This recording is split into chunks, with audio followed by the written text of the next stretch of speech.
Assalamualaikum warahmatullahi wabarakatuh. Bismillahirrahmanirrahim. Innal hamdalillah nahmaduhu wa nasta'inuhu wa nastaghfiruh wa na'udzu billahi min shururi anfusina wa sayyiati a'malina. Man yahdihillahu fala mudilla lahu wa man yudlil fala hadiya lahu. وأشهد أن لا إله إلا الله وحده لا شريك له وأشهد أن محمدا عبده ورسوله يا أيها الذين آمنوا اتقوا الله حق تقاته ولا تموتن إلا وأنتم مسلمون يا أيها الناس اتقوا ربكم الذي خلقكم من نفس واحدة وخلق منها زوجها وبث منهما رجالا كثيرا ونساء واتقوا الله الذي تساءلون به والأرحام إن الله كان عليكم رقيبا يا أيها الذين آمنوا اتقوا الله وقولوا قولا سديدا يصلح لكم أعمالكم ويغفر لكم ذنوبكم ومن يطع الله ورسوله فقد فاز فوزا عظيما أما بعد فإن أصدق الحديث كتاب الله وأحسن الهدي هدي محمد صلى الله عليه وعلى آله وسلم وشر الأمور محدثاتها وكل محدثة بدعة وكل بدعة ضلالة وكل ضلالة في النار. Alhamdulillah, kita bersyukur pada Allah Subhanahu wa taala pada hari ini, hari Senin pagi 1 Safar 1444 Hijriah. Kita dimudahkan oleh Allah Subhanahu wa taala untuk duduk bersama di Masjid At-Tin Balikpapan, Kalimantan Timur dalam sebuah kajian membahas tema Takrimul Islami lil Mar'ah, pemuliaan Islam terhadap wanita. Salawat dan salam semoga selalu Allah berikan kepada Nabi kita Muhammad sallallahu alaihi wa ala alihi wasallam, pada keluarga beliau, para sahabat serta orang-orang yang mengikuti beliau sampai hari kiamat kelak. Dengan nama-nama Allah yang husna dan sifat-sifatnya yang mulia, kita berdoa, Allahumma inna nas'aluka ilman nafi'an wa rizqan tayyiban wa amalan mutaqabbala, Allahumma amin. Ahibati fillah, a'afanillah wa iyyakum, kaum muslimin dan muslimat jamaah Masjid At-Tin Balikpapan yang saya cintai karena Allah. Semoga Allah Subhanahu wa taala selalu memberikan afiat kepada kita di dunia dan di akhirat. Pada kesempatan kali ini kita membahas tema pemuliaan Islam terhadap wanita. Dan tema ini saya ambilkan dari sebuah kitab yang ditulis oleh Syekh Al-Allamah Profesor Dr. Abdul Razak bin Abdul Muhsin Al-Badr hafizahumullah ta'ala, yang berjudul Takrimul Islami lil Mar'ah, pemuliaan Islam terhadap wanita. Sebagai pendahuluan bahwa nikmat Allah yang paling besar bagi manusia adalah Allah telah menyempurnakan agama Islam. Ini nikmat Allah yang paling besar. Islam sempurna dengan segala makna kata kesempurnaan. Sempurna di dalam perkara akidahnya, sempurna di dalam perkara ibadahnya, sempurna di dalam perkara adab dan akhlaknya, sempurna di dalam perkara muamalatnya. Allah berfirman dalam surat Al-Maidah ayat 3, al-yawma akmaltu lakum dinakum wa atmamtu alaikum ni'mati wa raditu lakumul Islam dinan. Hari ini kusempurnakan bagi kalian agama kalian, kusempurnakan atas kalian nikmatku dan ku ridhai Islam sebagai agama. Ini nikmat Allah paling besar. Dan kita tidak akan dapati agama yang lebih sempurna dari agama Islam. Agama yang dengan kesempurnaannya Allah Subhanahu wa taala memperbaiki keyakinan seorang hamba kepada Allah. Dengan kesempurnaannya Allah memperbaiki akhlak-akhlak perbuatan manusia. Dengan kesempurnaannya Allah memperbaiki hal-hal yang merusak akidah. Dengan kesempurnaannya Allah Subhanahu wa taala memperbaiki hal-hal yang mengotori adab dan akhlak. Maka kalau begitu, salah satu nikmat yang paling besar adalah ketika seorang manusia diberi petunjuk oleh Allah untuk mengamalkan Islam ini dengan sempurna. Karena dengan mengamalkan Islam, dia berarti mengamalkan kesempurnaan. Ini yang harus kita pahami dan yakini baik-baik. Ketika Allah menjadikan Islam sebagai agama paling sempurna, maka nikmat paling besar yang pernah Allah berikan kepada manusia, pemuliaan yang paling utama yang pernah Allah berikan kepada manusia adalah ketika Allah memberikan petunjuk kepada kita manusia untuk mengamalkannya. Jadi bukan harta nikmat yang paling besar. Petunjuk kepada agama ini nikmat yang paling besar. Petunjuk kepada nikmat ini nikmat yang paling besar. Seseorang bisa mengerjakan akidah yang benar, beribadah yang benar sesuai dengan yang disyariatkan oleh Allah, bermuamalat yang benar sesuai yang diajarkan dalam syariat Islam, beradab dan akhlak yang benar. Itulah nikmat Allah yang paling mulia. Itu bentuk pemuliaan Allah terhadap manusia yang paling mulia. Contoh nanti kita membicarakan pemuliaan Islam terhadap wanita. Maka wanita yang dimuliakan Islam adalah wanita yang mengamalkan syariat Islam. Wanita yang mengamalkan akidah yang benar, ibadah yang benar, adab dan akhlak yang benar yang dituntun dalam agama Islam untuk wanita. Jadi sebagian orang ketika berpikir pemuliaan Islam terhadap wanita, jangan dikira pemuliaan di sini hanya sekedar materi duniawi. Tetapi pemuliaan di sini yang paling utama adalah bagaimana Islam menjadikan perempuan tersebut mulia, terjaga kesuciannya, terjaga harga dirinya, kehormatannya.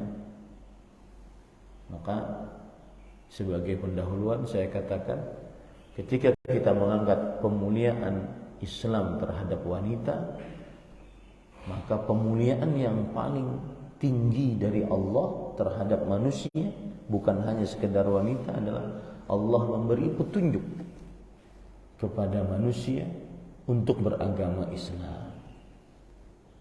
Siapa saja manusianya yang beragama Islam, meyakini dengan akidah yang sesuai dengan syariat Islam, beribadah dengan ibadah yang diajarkan dalam agama Islam, bermuamalah dengan muamalah yang diatur oleh Islam, beradab dan akhlak yang dibimbing oleh Islam, itulah pemuliaan. Itulah bentuk pemuliaan yang sebenarnya. Baik. Kalau sudah kita pahami,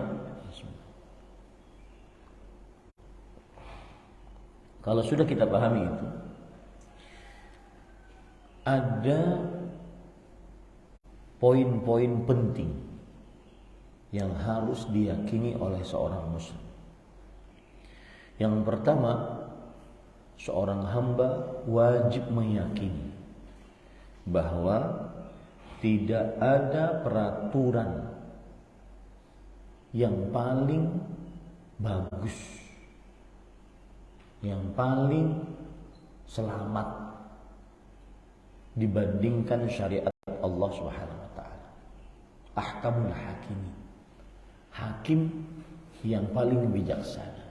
Tidak ada peraturan hidup yang paling sempurna dibandingkan syariat Allah Subhanahu wa taala. Apapun dari peraturan-peraturan yang dibuat oleh manusia tidak akan lebih sempurna dibandingkan syariat Allah Subhanahu wa taala. Allah berfirman dalam surat Yusuf ayat 40, "Inil hukmu illa lillah." Hukum itu hanya kepada Allah. Semua ketetapan peraturan yang dibuat di manusia, undang-undang yang dibuat oleh manusia, tidak akan pernah sempurna kecuali mengacu kepada peraturan Allah SWT. Karena Allah yang lebih mengetahui maslahat kebaikan untuk manusia. Allah juga berfirman di dalam surat Al-A'raf ayat 7, "Wa huwa khairul hakimin." Dialah Allah sebaik-baik pemberi keputusan. Allah juga berfirman dalam surat Al-Maidah ayat 50, "Wa man ahsanu minallahi hukman liqaumin yuqinun." Siapakah di sini bukan untuk dijawab tetapi untuk peniadaan. Artinya tidak ada yang lebih baik hukumnya dibandingkan hukum Allah Subhanahu wa taala untuk orang-orang yang yakin. Ini perkara penting pertama yang wajib diyakini seorang muslim. Tidak ada hukum terbaik kecuali syariat Allah Subhanahu wa taala. Yang kedua, seorang muslim wajib meyakini bahwasanya kebahagiaan seorang manusia sangat erat kaitannya dengan ketaatannya kepada Allah. Manusia akan bahagia ketika dia taat kepada Allah. Makanya sangat keliru ketika ada sebagian orang mengatakan, saya mengerjakan syariat Islam membuat hidup saya malah tidak dapat pekerjaan. Seorang perempuan bercadar akhirnya membuat dia susah dapat jodoh, membuat dia susah dapat pekerjaan, dan seterusnya. Ini kekeliruan. Seorang manusia wajib meyakini bahwasanya kebahagiaan, kemuliaan sangat erat kaitannya dengan ketaatan kepada Allah. Bahkan boleh dikatakan semakin dia taat, semakin dia dimuliakan. Semakin dia patuh, semakin dia mendapatkan kebahagiaan dari Allah Subhanahu wa taala. Allah berfirman dalam surat Asy-Syams ayat 9 sampai 10, "Qad aflaha man zakkaha wa qad khaba man dassaha." Sungguh beruntung siapa yang mensucikan jiwa dengan taat kepada Allah, dan sungguh dia rugi siapa yang mengotori jiwa dengan bermaksiat kepada Allah Subhanahu wa taala. Ini poin kedua. Semakin taat, semakin mulia. Semakin patuh kepada Allah, semakin bahagia. Ini konsep hidup yang kedua. Yang ketiga adalah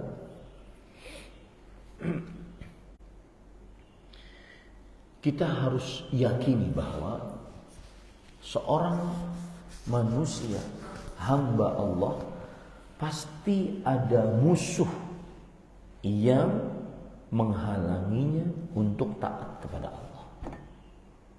Pasti ada musuh yang menghalanginya untuk taat kepada Allah Subhanahu wa ta'ala. Dan musuh yang paling utama, yang paling pemuka adalah iblis dan syaitan. Iblis dan syaitan sudah berjanji kepada Allah Subhanahu wa ta'ala bahwa dia akan menjadi musuh nanti sampai hari kiamat. Ketika Allah berfirman dalam surat Al-A'raf, "Ma mana'aka alla tasjud lima khalaqtu biyadayya." Wahai iblis, apa yang menyebabkan engkau tidak mau sujud ketika aku ciptakan Nabi Adam dengan kedua tangan? Kemudian iblis mengatakan, "Ana khairun minhu, khalaqtani min nar wa khalaqtahu min tin." Aku lebih baik dari Adam. Engkau telah ciptakan aku dari api dan engkau telah ciptakan dia dari tanah. Qala dhhab. Qala khruj minha fa innaka rajim. Keluar engkau dari surga wahai iblis. Engkau makhluk terkutuk. Kemudian iblis bersumpah. Kata iblis, "Fa bi'izzatika la ughwiyannahum ajma'in." Dengan kemuliaan engkau ya Allah, aku akan simpangkan manusia seluruhnya. Dalam ayat yang lain, la aq'udanna lahum siratakal mustaqim. Sungguh aku akan hadang hamba-hambamu dari jalanmu yang lurus. Thumma la'atiyannahum min bayni aydihim wa min khalfihim wa an aymanihim wa an syama'ilihim wala tajidu aktsarahum syakirin. Dan aku akan ganggu mereka dari depan, belakang, kanan, kiri, dan engkau tidak akan mendapati kebanyakan mereka orang-orang yang bersyukur. Ini bukti nyata bahwa kita mempunyai musuh. Musuh kita adalah iblis dan orang-orang yang mengikuti jalan iblis.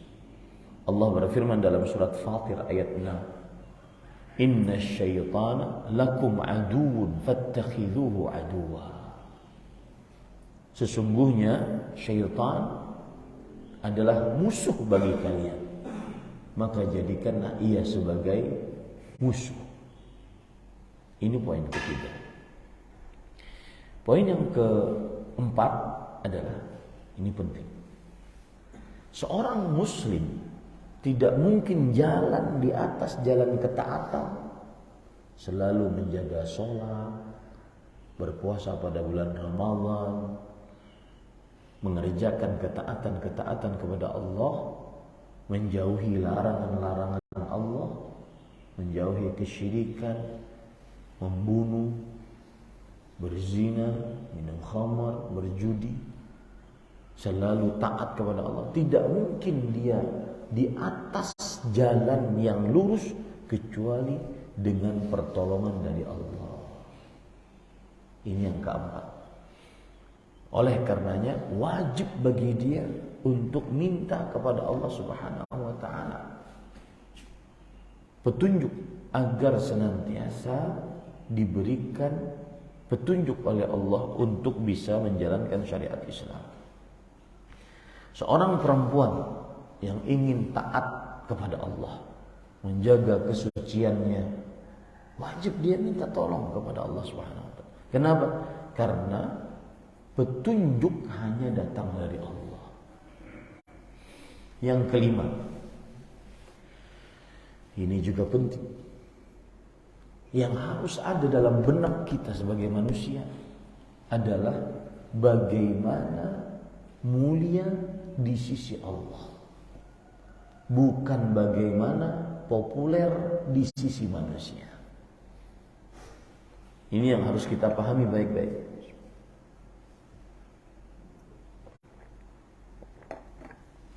Harus ada tekad di dalam diri kita bagaimana kita mulia di sisi Allah. Karena kemuliaan yang hakiki adalah kemuliaan yang di sisi Allah Subhanahu wa taala. Adapun sanjungan manusia, pujian manusia, ini tidak hakiki, relatif.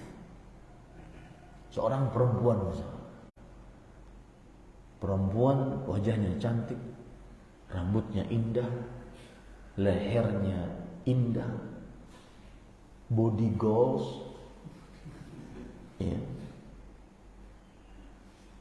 Bentuk tubuhnya indah, kulitnya mulus, glowing, kemudian dipuji oleh manusia. Itu yang sering dicari oleh wanita muslimah. Apakah itu sebagai sebuah standar kesuksesan? Tidak. Standar kesuksesan adalah ketika dia dipuji oleh Allah, mulia di sisi Allah. Allah berfirman di dalam surat Al-Hujurat ayat 13, "Inna akramakum indallahi atqakum." Sesungguhnya yang paling mulia di antara kalian yang paling bertakwa di sisi Allah. Maka harus kita yakini bahwasanya yang menjadi cita-cita terbesar kita bagaimana mulia di sisi Allah, bukan bagaimana populer di tengah manusia. Yang keenam, yang terakhir khusus berkaitan dengan perempuan, karena tema kita adalah pemuliaan Islam terhadap wanita, yaitu seorang wanita muslimah wajib untuk belajar perkara-perkara agamanya yang dengannya dia mengangkat kebodohan terhadap dirinya sendiri. Tidak boleh seorang wanita muslimah untuk tidak belajar perkara-perkara agamanya. Dari mulai sholatnya, puasanya. Kalau sudah berurusan dengan sholat berarti berurusan dengan tohar. Khusus perempuan ada hukum-hukum tersendiri yang berkaitan dengan tohar. Di antaranya haid dan nifas dan istihadah, darah-darah kebiasaan wanita muslimah. Ini tidak boleh seorang wanita muslimah bodoh di dalamnya. Wajib dia belajar. Dan ketika seorang wanita muslimah belajar, maka pada saat itulah dia menjadi mulia di sisi Allah Subhanahu wa taala. Baik. Kemudian poin selanjutnya, sudah kita berbicara 6 perkara penting yang sangat penting harus menjadi keyakinan dan role model gaya hidup kita. 6 perkara itu. Ya. Maka tema kita adalah pemuliaan terhadap wanita, pemuliaan Islam terhadap wanita. Kita akan berbicara tentang pemuliaan dulu. Apa bentuk pemuliaan terhadap manusia sebelum wanita? Pemuliaan yang dilakukan oleh Islam terhadap manusia itu ada 2. Pemuliaan secara umum dan pemuliaan secara khusus. Pemuliaan secara umum Allah Subhanahu wa taala sebutkan dalam Al-Qur'an dalam surat Al-Isra ayat 70. Walaqad karramna bani Adam. Sungguh kami telah muliakan anak manusia. Wa hamalnahum fil barri wal bahr.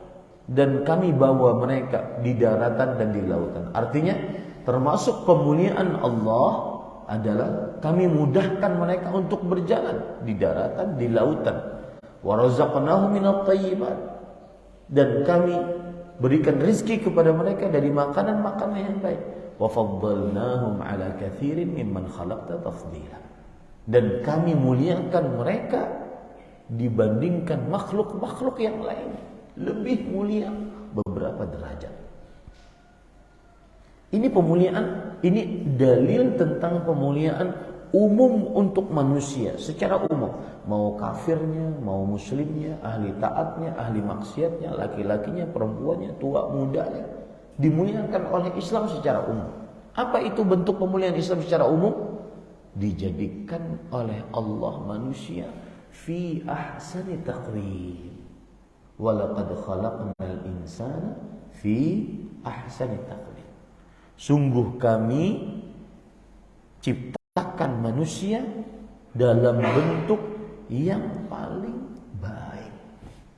Kepala dengan segala macam isinya, ada bulu mata, ada dahi, ada alis, ada hidung, hidungnya ke bawah bukan ke atas. Ada mulut, mulutnya bentuknya begini. Ada kumis bagi laki-laki, ada jenggot bagi laki-laki. Ada tidak kumis bagi perempuan, tidak ada jenggot bagi perempuan. Fi ahsani taqwim. Telinga dengan bentuk sedemikian rupa. Bahkan kemarin saya di Balikpapan saya ketemu dengan Pak Dr. Abdillah, salah satu DKM Masjid Al-Amin.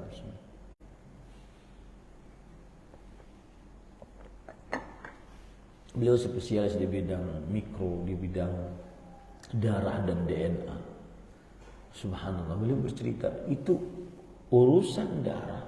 Kalau satu saja keliru, Allah menginginkan dicabut satu saja selnya, semuanya hancur.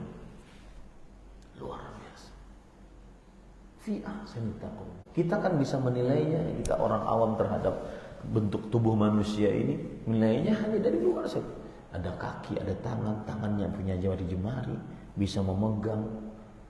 Kemudian ada kaki bisa berjalan. Itu saja yang lahiriah saja luar biasa. Bagaimana orang-orang yang memang tahu anatomi tubuh manusia. Subhanallah. Ini bentuk pemuliaan Allah terhadap manusia. Yang kedua, pemuliaan Allah terhadap manusia secara khusus, yaitu Allah memuliakan manusia dengan Allah memberikan petunjuk masuk dalam agama Islam. Jadi pemuliaan hakiki seorang manusia ketika dia beragama Islam.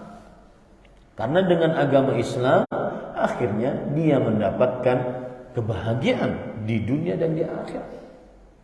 Allah Subhanahu wa taala berfirman, "Wa man yuhinillahu fama lahu min mukrim. Innallaha yaf'alu ma yasha." Siapa saja yang dihinakan oleh Allah, tidak ada yang memuliakannya.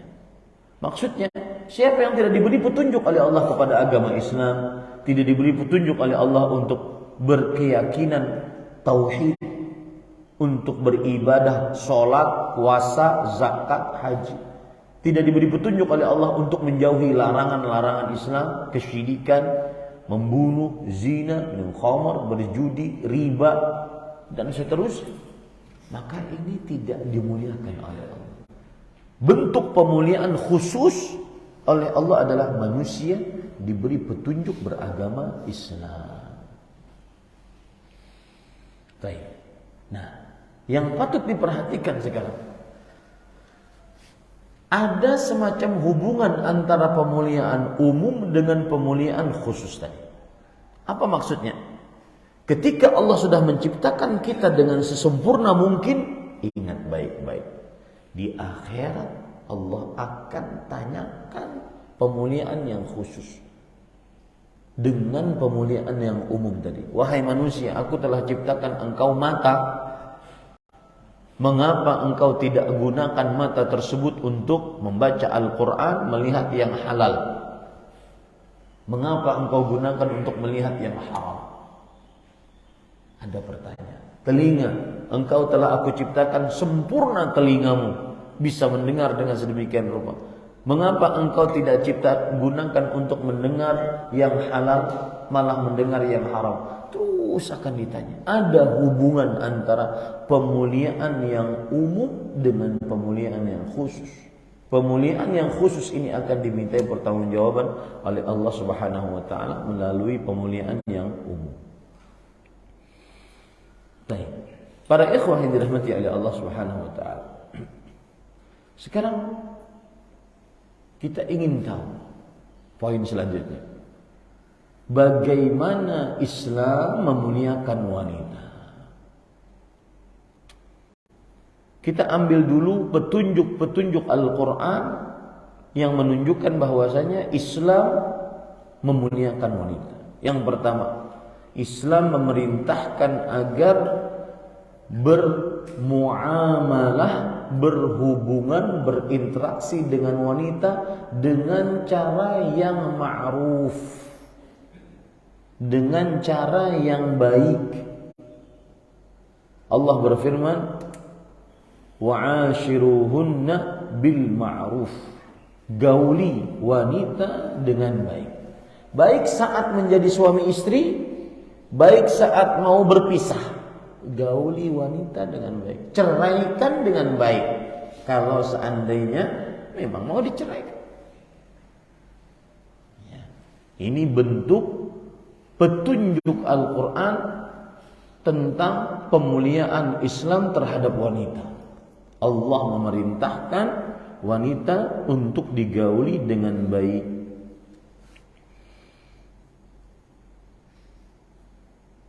Dan silahkan cek dalam surat Al-Baqarah ayat 229 sampai 232. Itu semua menunjukkan bahwasanya Allah memuliakan wanita melalui hubungan baiknya.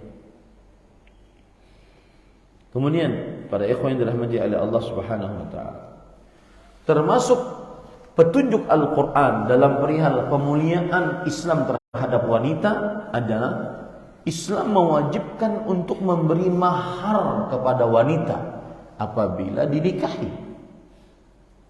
Allah berfirman dalam surat An-Nisa ayat 4, wa atun nisa sadaqatihinna nihla. Dan berikanlah kepada para perempuan mahar-mahar mereka dengan baik. Tidak boleh menghinakan mahar. Harus berusaha dengan baik. Meskipun dari sisi perempuannya sebaik-baik pernikahan adalah mahar yang paling mudah, tapi dari sisi laki-lakinya muliakanlah mahar sesuai dengan kemampuan si laki-laki tersebut. Tidak berlebih-lebihan, tidak mendatangkan kesombongan. Ini bentuk petunjuk Al-Quran terhadap pemuliaan Islam kepada wanita. Itu yang kedua. Yang ketiga, petunjuk Al-Quran tentang pemuliaan Islam terhadap wanita adalah Islam mengangkat derajat wanita dengan memberikan hak bagi wanita untuk mendapatkan harta waris. Islam mengangkat derajat wanita untuk mendapatkan harta waris dengan cara mendapatkan harta waris. Allah berfirman dalam surah An-Nisa ayat 7, "Lirrijali nasibum mimma tarakal walidani wal aqrabun, walin nisa'i nasibun mimma tarakal walidani wal aqrabun, mimma qalla minhu aw kathur nasibun mafruḍa." Laki-laki memiliki bagian warisan dari harta yang ditinggalkan kedua orang tua atau para kerabat. Perempuan juga demikian, memiliki bagian dari harta yang ditinggalkan oleh orang tua dan para kerabat. Lebih sedikit atau lebih banyak daripada laki-laki. Bagian yang sudah ditetapkan oleh Allah Subhanahu wa taala. Kemudian para ikhwan yang dirahmati oleh Allah Subhanahu wa taala, termasuk daripada pemuliaan petunjuk Al-Quran tentang pemuliaan Islam terhadap wanita adalah dalam urusan pernikahan. Tidak boleh seorang wanita untuk disulitkan dalam perihal menikah. Ya ayyuhalladzina amanu la yahillu lakum an tarithu nisaa karha wa la ta'dhuluhunna. Wahai orang beriman, tidak halal bagi kalian untuk mewarisi wanita secara paksa. Dan jangan menyulitkan mereka.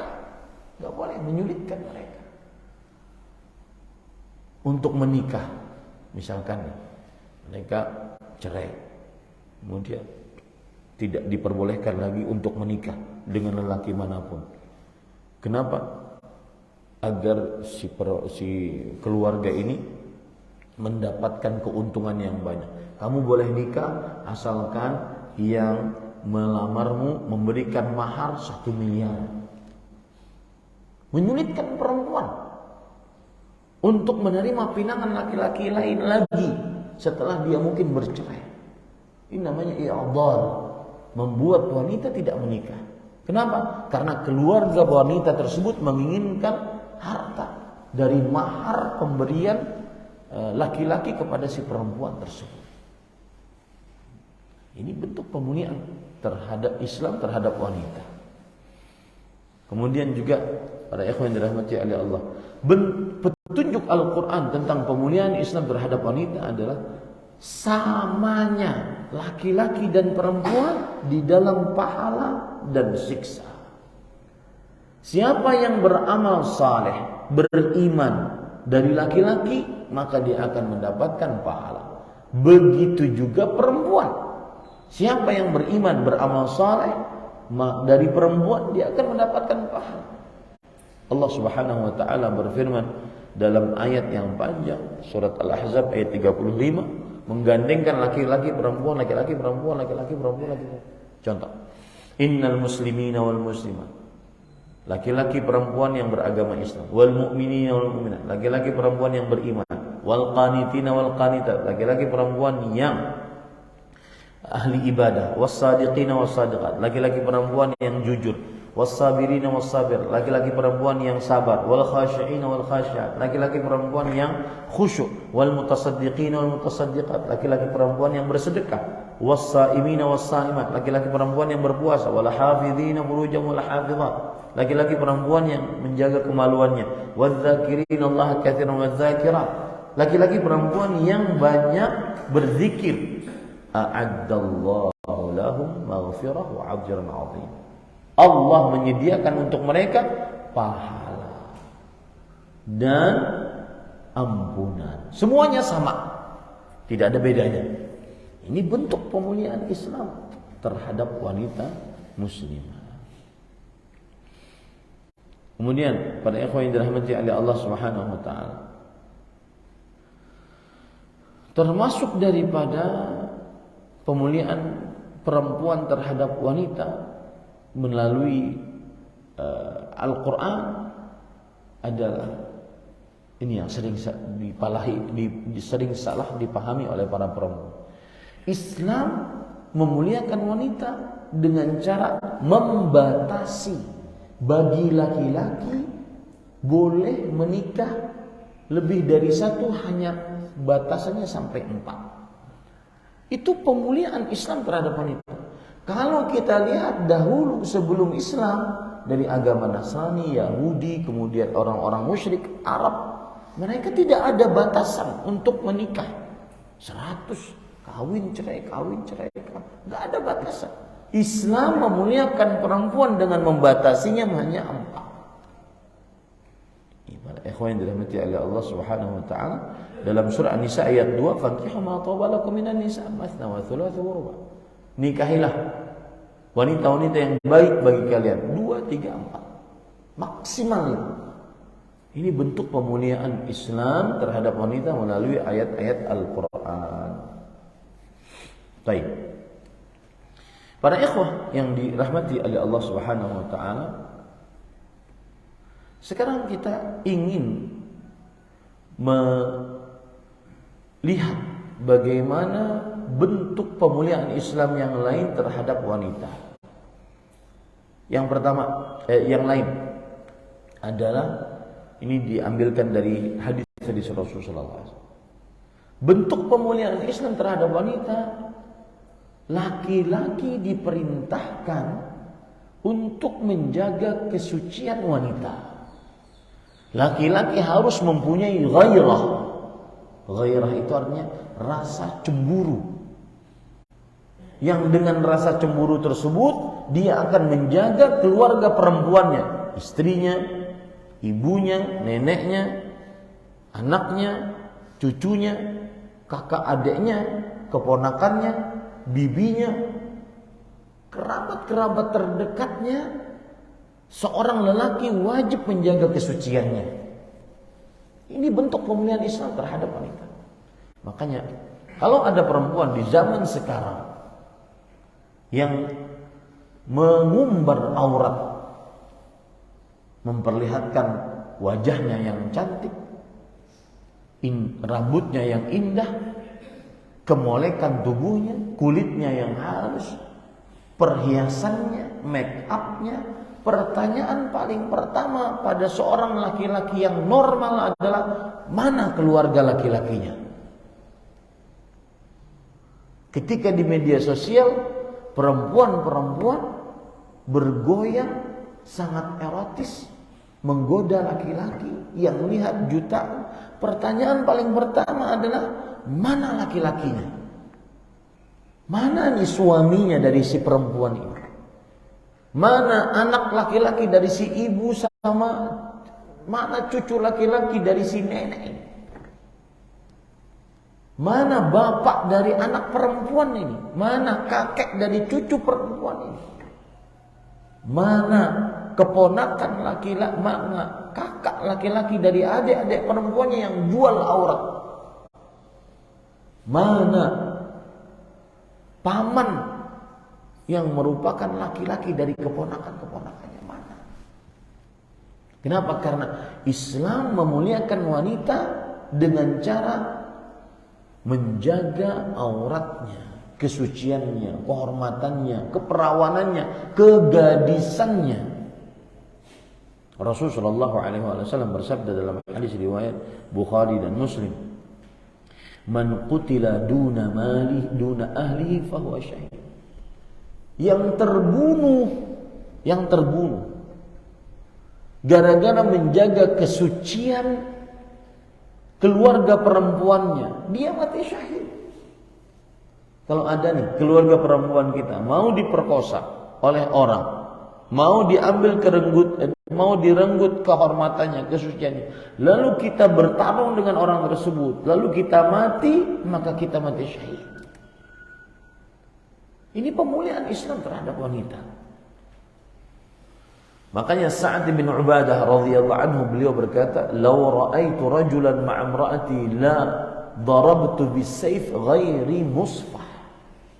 Jika aku melihat seorang perempuan, seorang istriku bersama laki-laki lain, aku akan penggal leher laki-laki tersebut dengan pedang yang bukan tajamnya. Pedang yang bukan tajamnya. Kalau pedang yang tajamnya mungkin satu tebasan selesai. Ini pedang yang bukan tajamnya, semakin sakit.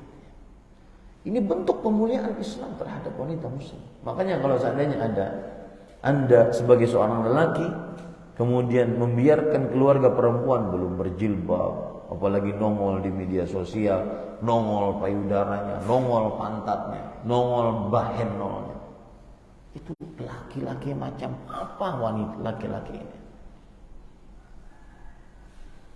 Karena itu bentuk pemuliaan Islam, itu bentuk kelaki-lakian.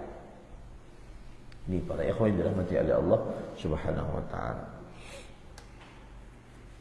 Bentuk pemuliaan Islam terhadap wanita yang lain adalah Islam sangat menjaga kesucian wanita muslimah.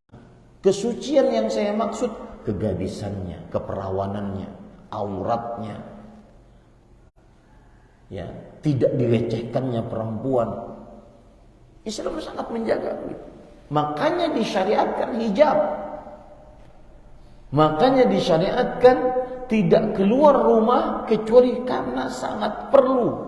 Makanya disyariatkan kalau seandainya ingin berbicara dengan laki-laki yang bukan mahram, tidak boleh terlalu melemah lembutkan ucapan. Makanya disyariatkan tidak boleh berdua-duaan dengan laki-laki yang bukan mahram. Makanya disyariatkan tidak boleh bercampur antara laki-laki dengan perempuan yang bukan mahram. Makanya disyariatkan seorang wanita muslimah tidak boleh bersafar kecuali dengan mahram. Makanya disyariatkan tidak boleh seorang wanita muslimah melepas bajunya kecuali di dalam rumahnya.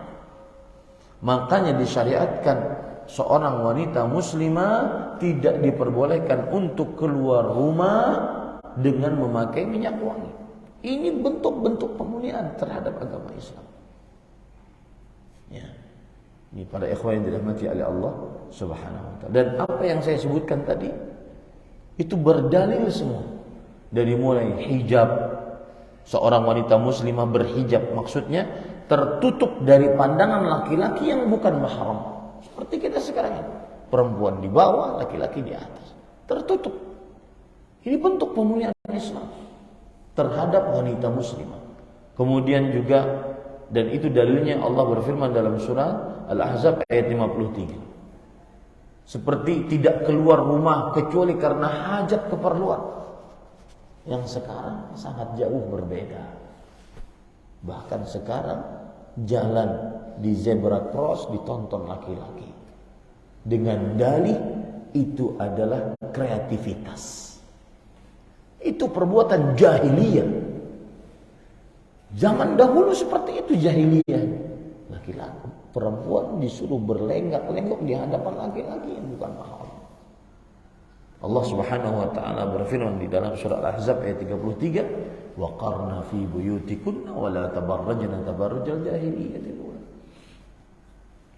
Dan diamlah kalian para perempuan di rumah-rumah kalian, dan janganlah kalian keluar dalam keadaan berdandan sebagaimana wanita jahiliyah zaman dahulu berdandan. Wanita jahiliyah zaman dahulu berdandan adalah wanita yang berlenggak-lenggok berjalan di hadapan laki-laki yang bukan mahramnya dengan tidak menutup aurat. Yang ironinya di zaman sekarang itu sebagai sebuah kreativitas anak-anak muda. Subhanallah.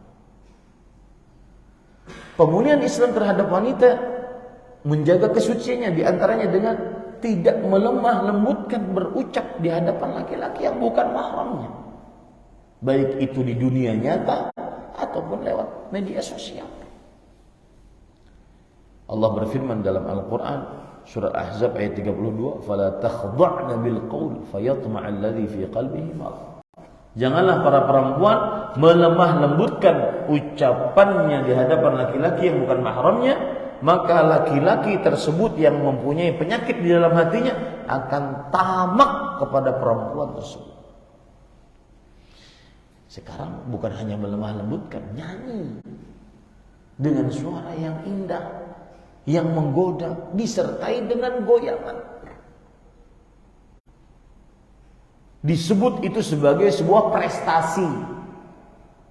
Disebut itu sebagai sebuah kemajuan zaman. Yang keempat, seorang wanita muslimah dimuliakan oleh Islam dengan cara dijaga kesuciannya, yaitu tidak berdua-duaan. Diharamkan berdua-duaan laki-laki dan perempuan yang bukan mahram. Itu untuk pemuliaan Islam terhadap wanita muslimah agar kesuciannya terjaga. Ketika seorang wanita muslimah sudah tidak menjaga itu, akhirnya pasti terenggut kegadisannya, keperawanannya.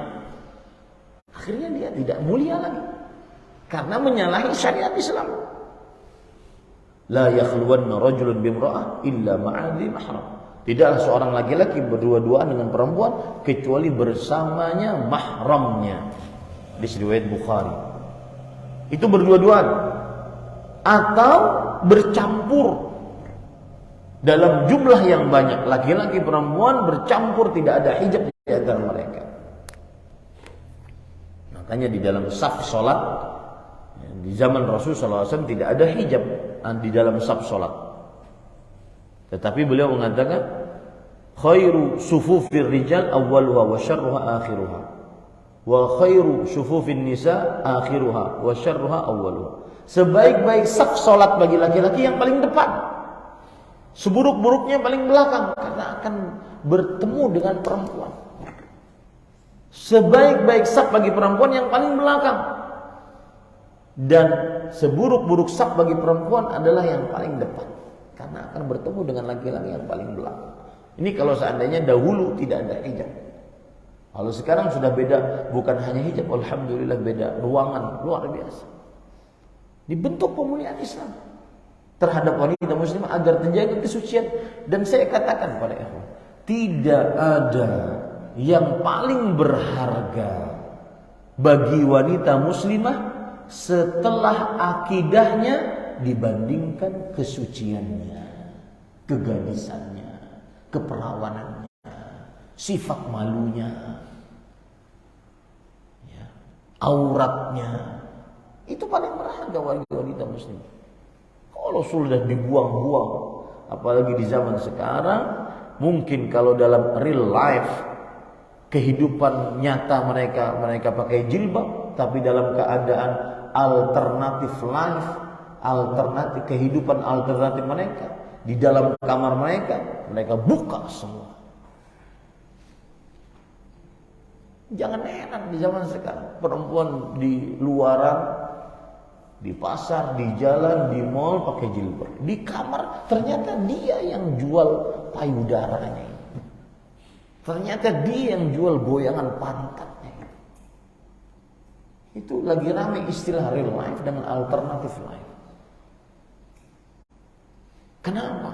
Karena tidak menjalankan pemuliaan Islam terhadap wanita muslimah. Terutama anda-anda laki-laki yang mempunyai keluarga perempuan, istri, ibu, nenek, anak, cucu, kakak, adik, keponakan, bibi. Itu adalah circle keluarga perempuan anda yang wajib dijaga. Apalagi kalau sudah punya handphone, kamar tersendiri, di dalam kamar ada kamar mandi. Kalau mau makan minum tinggal pesan online. Tidak tahu lagi apa yang dia kerjakan di dalam. Hati-hati. Anda para lelaki yang pertama kali akan dimintai pertanggungjawaban oleh Allah. Mereka berdosa iya.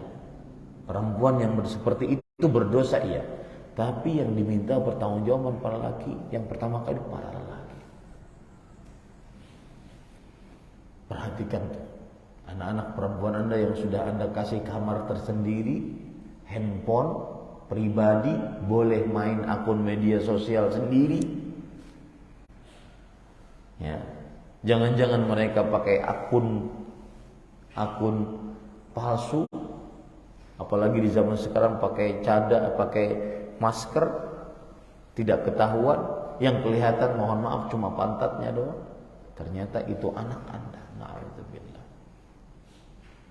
Internet tanpa batas dia, karena disediakan internet di rumah, sudah selesai. Makanya tidak ada atau belum ada kita dapati tempat yang paling selamat untuk mendidikkan anak-anak kita setelah SD-nya kecuali pesantren. Jika pesantren tersebut memang benar-benar menjunjung syariat Islam. Ini hati-hati. Anak-anaknya yang di luaran yang tidak masuk pesantren harus super duper ketat menjaganya. Tidak dia lakukan di rumah, di sekolah dia lakukan. Dan ingat, itu semua kita pertama kali akan diminta bertanggung jawab. Apa dalilnya? Rasulullah sallallahu alaihi wasallam bersabda, "Kullukum ra'in wa kullukum mas'ulun an ra'iyatihi. Ar-rajulu ra'in 'ala ahli baiti wa huwa mas'ulun 'anhu." Setiap dari kalian pemimpin dan penanggung jawab atas yang dipimpin. Laki-laki pemimpin dan penanggung jawab atas keluarga perempuannya. Para ikhwan yang dirahmati oleh Allah Subhanahu wa taala.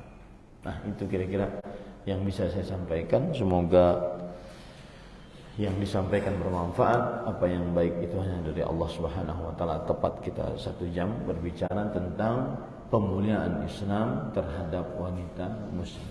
Semoga yang disampaikan bermanfaat. Ada pertanyaan? Dari akhwat di bawah ada pertanyaan atau tidak?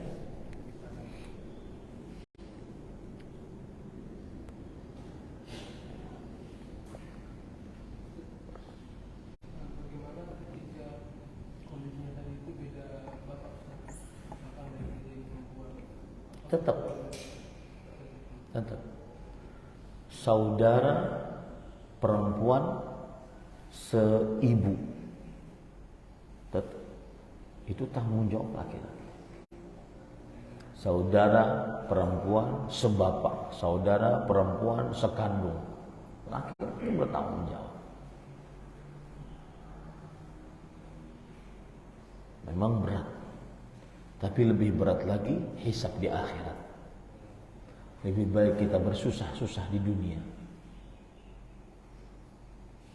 Saya punya anak perempuan, saya punya keluarga perempuan. Maka lihat keselamatan kita masing-masing. Mungkin kita ngaji di sini, tapi keluarga perempuan kita tadi malam menjual auratnya. Dan kehidupan alternatif yang saya sebutkan tadi ada, real, nyata.